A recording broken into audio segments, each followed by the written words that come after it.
Assalamualaikum warahmatullahi wabarakatuh. Salam sejahtera buat kita semuanya.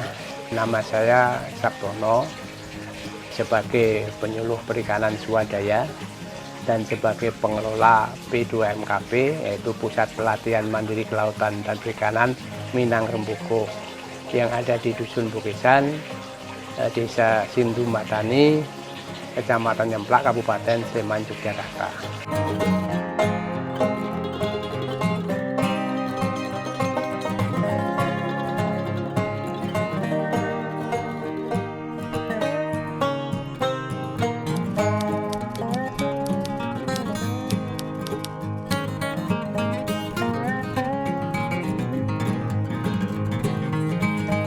Dusun Bukisan pada dasarnya dulu awalnya adalah sebagai petani padi, karena bertani padi itu keuntungannya itu sedikit dan juga waktunya terlalu lama, sehingga memanfaatkan potensi sumber daya alam terutama dalam air. Kita mengusahakan perikanan, yaitu dulu awalnya dari pembenihan lele, tapi lama-kelamaan karena permintaan pasar yang selalu meningkat itu beralih pada nila.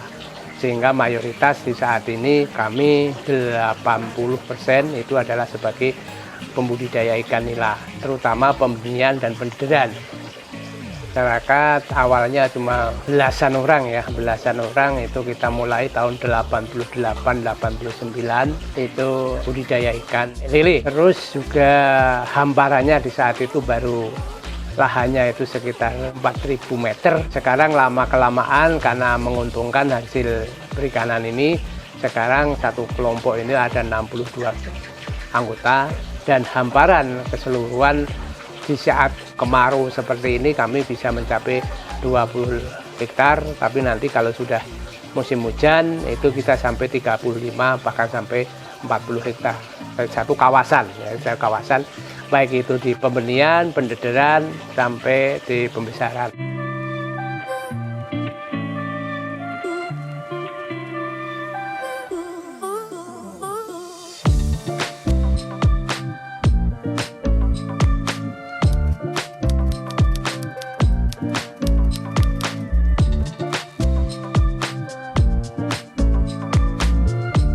Selain ikan nila yang ada dibudidayakan di sini, kami juga ada beberapa jenis lain, yaitu lele, yang kedua gurame, bawal, dan ikan hias.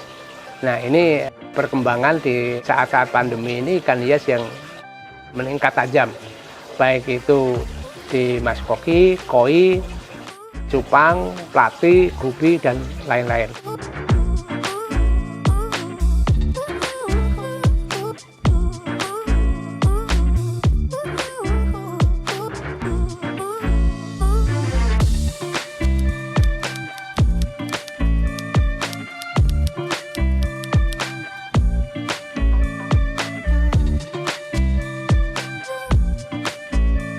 Prinsip daripada kelompok kami atau P2MKP Minang Remboko ini adalah pemberdayaan masyarakat, sehingga masyarakat diberdayakan yaitu supaya produktif.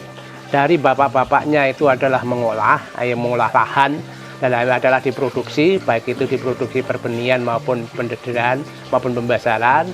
Di ibu-ibunya kita berdayakan dengan mengolah hasil daripada ikan itu sendiri, yaitu dengan diolah crispy, abon, nugget, dan sebagainya, sampai bahkan kulit ikannya pun diolah sebagai nilai tambah, yaitu dalam bentuk dompet, souvenir, sabuk, dan lain sebagainya.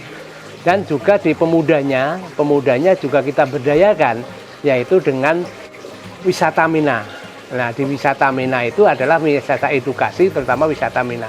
Sehingga pemberdayaan masyarakat ini, dengan adanya kelompok ini, masyarakat tidak ada yang nganggur, sehingga sangat produktif, dan juga kerukunan, kebersamaan, dan berbaginya itu luar biasa. Kami bersyukur dengan anugerah dari Maha Kuasa dengan adanya sumber daya alam seperti ini. Selain pemberdayaan tadi, di sini memang kita konsep yaitu istilahnya terintegrasi, yaitu terintegrasi dari komoditi maupun sektor yang lain. Nah, itu umpamanya terintegrasi dengan peternakan. Nah, itu ternak puyuh terutama. Ya, produk-produk kami selain telur puyuh juga breeding puyuhnya maupun daging puyuhnya. Juga terintegrasi dengan tanaman pangan hortikultura juga. Sehingga satu sisi di kotoran atau di limbah peternakan itu sebagai limbah, tapi satu sisi sebagai sarana utama daripada untuk menumbuhkan plankton, fitoplankton, zooplankton maupun makanan-makanan alami di perbenihannya. Terus juga ada di peternakan yang tidak laku, umpamanya ada pejantan puyuh yang harus dimatikan, telur, itu bisa untuk makanan tambahan induk-induk lele maupun induk nila, sehingga proteinnya akan lebih tinggi. Sehingga biaya kos daripada produk di perikanan itu lebih murah dibanding dengan kelompok atau yang lain. Kita kalau usaha dengan skala usaha yang terintegrasi ini adalah keuntungannya lebih banyak. Selain biaya produksinya lebih murah, keamanannya terjamin, juga pemasarannya lebih mudah, dan masyarakat itu ada pendapatan yang rutin. Sebagai contoh, terintegrasi dengan puyuh. Puyuh itu setiap hari nelur, berarti itu sudah rupiah untuk kebutuhan harian. Terus juga mingguan. Untuk kebutuhan mingguan, itu kita dengan mendederkan, memijahkan ikan, baik itu lele maupun nila tadi, itu ada larvanya, sudah 1 minggu itu sudah laku. Itu bisa pendapatan mingguan. Terus ada pendapatan dari bulanan. Pendederan, istilahnya pendederan 1 bulan, itu dari larva yang 10-12 rupiah tadi, kita deder saat 1 bulan, itu harganya sudah 50-70 rupiah per ekor. Itu adalah pendapatan bulanan.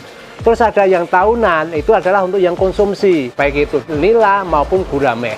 Sehingga pendapatan dari masyarakat yang tergabung dalam P2MKP Minang Remboko itu nggak bingung-bingung pendapatannya, karena sudah ada pendapatan harian, mingguan, bulanan, dan juga sampai tahunan. Tinggal memanagenya. Nah, kelompok di sini Minang Remboko ini adalah intervensi dalam memanage keuangan, sehingga kita bisa menciptakan suatu masyarakat yang sejahtera dan bahagia.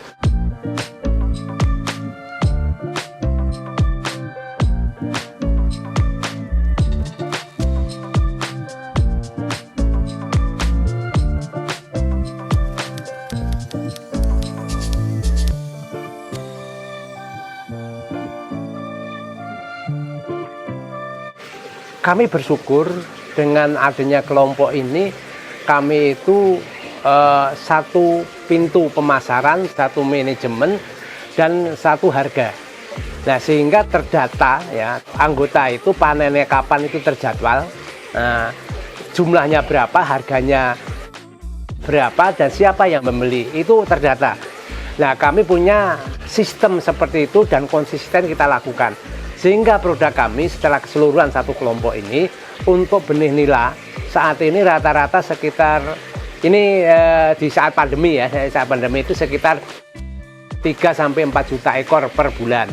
Tapi dulu sebelum pandemi itu lebih, bahkan sampai 7-8 juta ekor per bulan. Terus juga untuk konsumsi lelenya itu per hari saat ini antara 1,5 sampai 2 ton per hari. Itu per hari produknya. Terus juga untuk telur puyuhnya itu per hari rata-rata antara 300 sampai 350 ribu telur per hari. Ini kalau di rupiahnya sudah cukup banyak. Selain itu juga ada pendapatan dari bawal, dari gurame, dari ikan hias dan sebagainya. Namun di kelompok itu yang satu sistem manajemen, satu pintu satu harga, ada 3 komunitas seperti itu.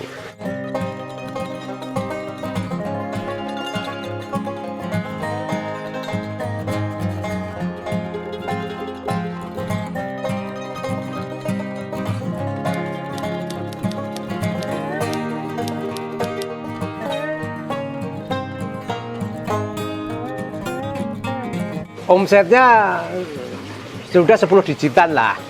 Jelas kalau omsetnya itu ya 5-7 M itu pasti.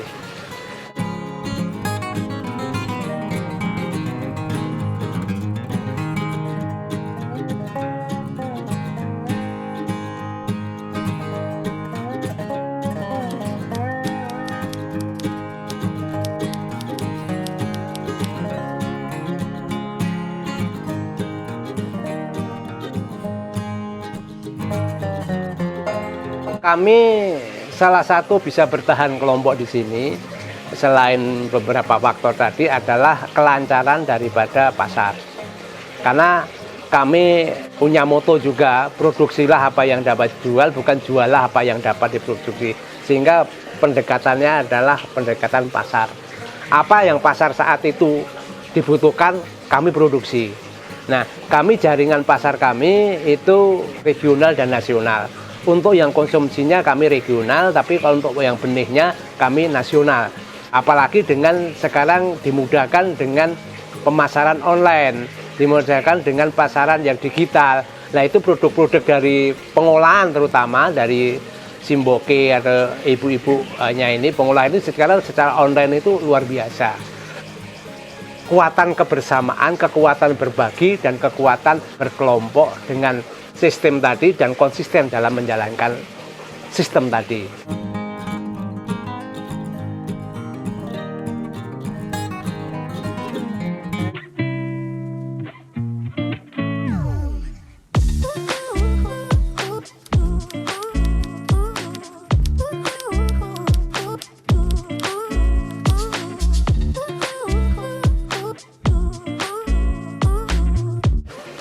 Saya sampaikan kalau dianggap sukses belum sukses ya. Kami ini bisa bertahan dari 30 tahun dan berkembang seperti ini.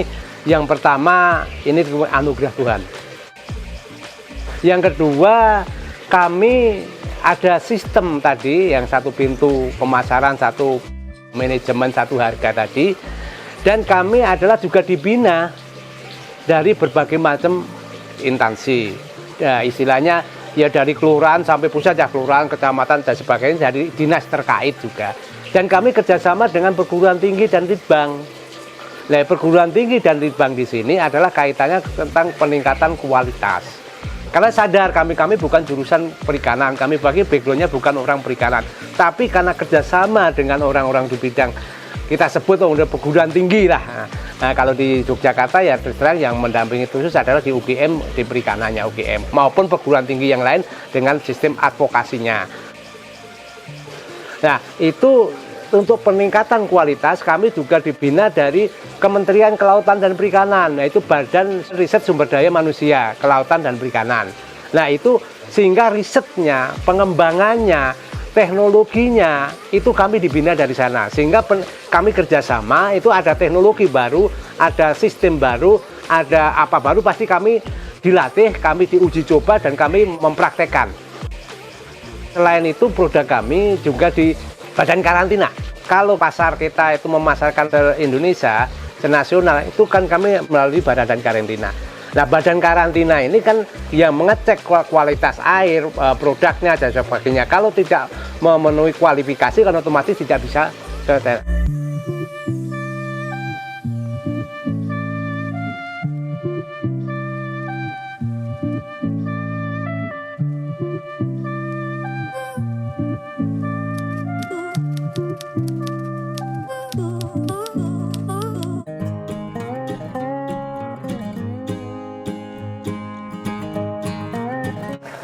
Kenapa kami bisa bertahan sampai 30 tahun?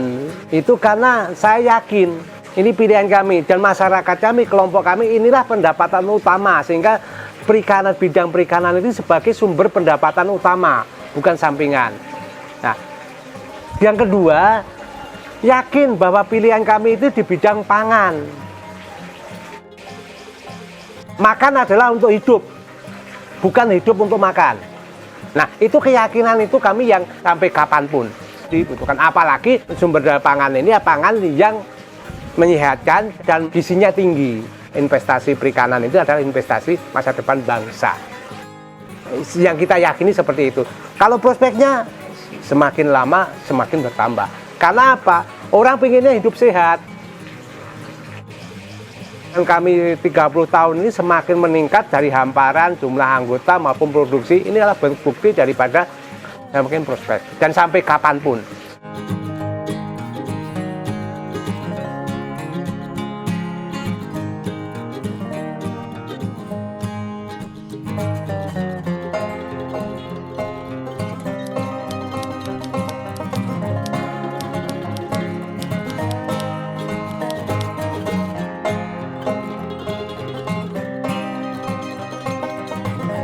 Kendala, tantangan tetap ada. Yang namanya usaha itu adalah mesti selama bisa menyelesaikan tantangan dan kendala tadi, pasti itu adalah semakin meningkat. Tapi kalau tidak bisa menyelesaikan tantangan hambatan, itu mati suatu saat akan. Tapi itu adalah proses.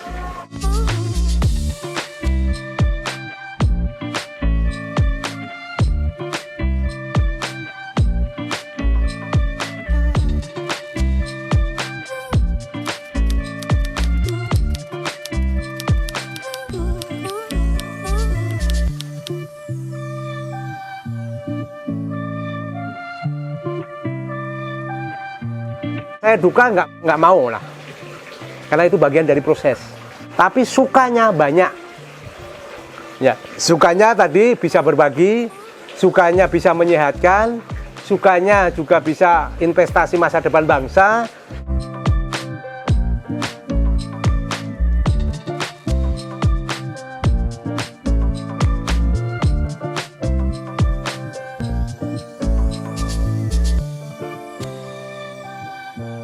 Terima kasih pada kami, pada sobat-sobat agro yang telah menonton, menyaksikan acara ini. Mudah-mudahan ini bentuk daripada bukan untuk sombong atau riak, tapi bentuk siar.